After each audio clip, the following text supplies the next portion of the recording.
Assalamualaikum warahmatullahi wabarakatuh.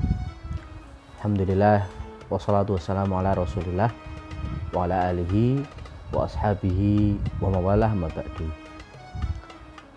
Jamaah Al-Kalam, kaum muslimin, kaum muslimat yang berbahagia, Nabi Muhammad SAW bersabda, "Az-zulmu zulumatun yaumal qiyamah." Kezaliman di dunia akibatnya adalah kegelapan di hari kiamat kelak. Agama kita, agama Islam, sangat membenci kezaliman.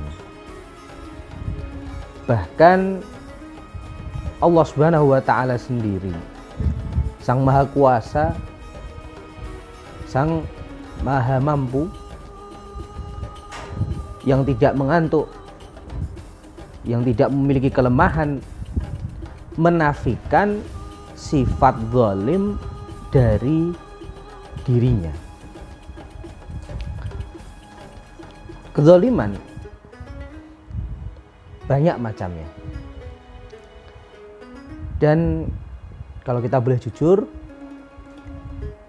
banyak sekali objek kezaliman atau muncul perkara kezaliman dari hal-hal yang berhubungan dengan harta. Kaum muslimin, kaum muslimat rahimakumullah, harta di dalam Islam adalah sesuatu yang penting.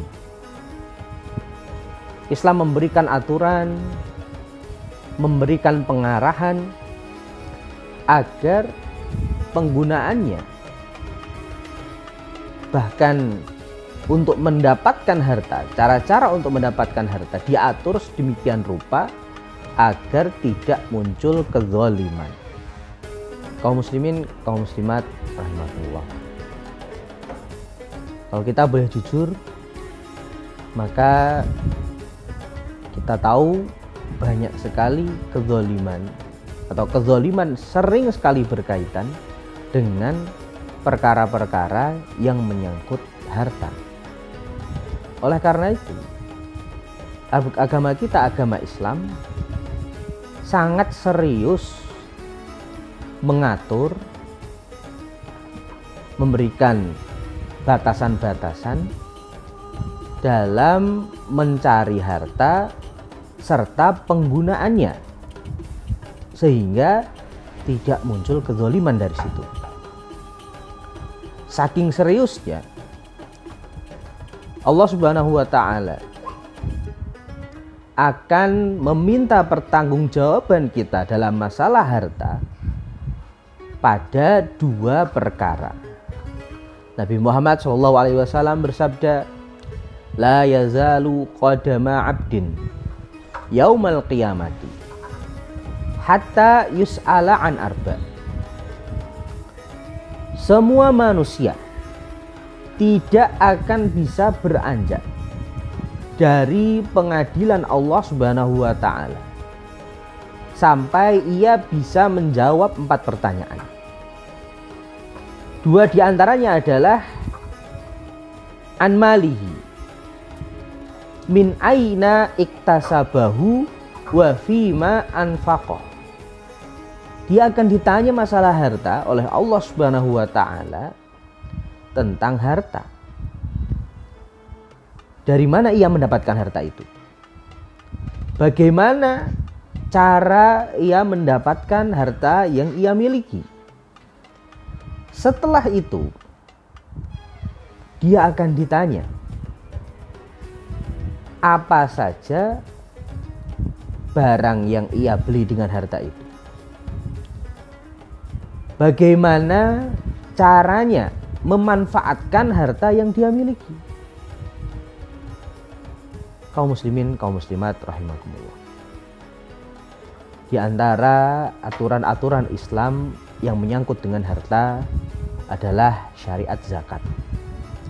Syariat yang begitu agung, syariat yang begitu mulia.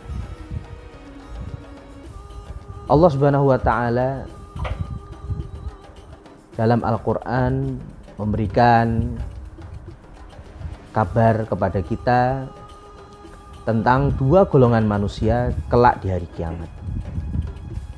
Golongan orang-orang yang beruntung atau selamat, dan golongan orang-orang yang merugi atau celaka. Allah Subhanahu wa taala berfirman, "Qad aflaha man zakkaha." Orang-orang yang beruntung adalah orang-orang yang jiwanya suci. Wa qad khaba man dassaha. Sebaliknya, orang-orang yang celaka, orang-orang yang tidak beruntung adalah orang yang jiwanya kotor. Zakat adalah cara penyucian jiwa yang Allah syariatkan kepada kita melalui penyucian harta kita. Zakat bukan tujuannya, bukan untuk membebani kita. Tujuan zakat bukan memiskinkan kita. Tujuan zakat adalah bagi pemilik harta adalah penyucian harta, di mana harta akan berputar kepada orang-orang yang berhak menurut Allah Subhanahu wa taala, kepada orang-orang yang begitu membutuhkan, kepada bagian-bagian masyarakat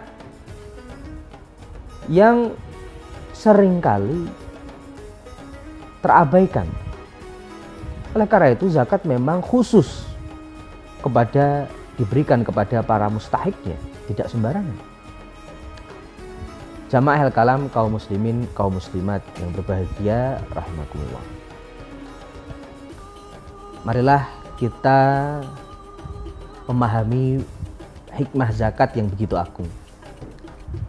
Marilah kita mengerti bahwa di antara harta yang kita miliki, yang kita dapatkan, merupakan ada di sana yang merupakan hak milik kaum fakir, kaum miskin, dan para mustahik zakat yang lain. Marilah kita menjauhi kezaliman dalam perkara harta kita dengan cara menzakatkan harta kita. Jangan sampai di akhirat kelak kita menyesal, kita menjadi orang-orang yang merugi. Karena ketika di dunia kita begitu kencang memegang harta yang kita miliki, padahal semuanya itu adalah titipan dari Allah. Kita menjadi orang-orang yang begitu menyesal di akhir nanti karena kita berbuat zalim dalam masalah harta kita. Na'udzubillahi min dzalik. Akhirul kalam, marilah kita sama-sama menghitung harta kita. Marilah kita sama-sama mengetahui kapan jatuh haul pada harta-harta kita. Marilah kita memiliki kesadaran untuk berbagi, untuk memberikan bantuan kepada saudara-saudara kita yang membutuhkan. Dan marilah kita menjauhi kezaliman dalam setiap langkah dan perbuatan kita, karena kezaliman akan mengakibatkan penyesalan, bahkan kegelapan di hari akhir nanti. Semoga hal ini bermanfaat untuk kita semuanya, dan Allah jauhkan kita dari sifat-sifat zalim dan dari kezaliman pada harta kita. Wassalamualaikum warahmatullahi wabarakatuh.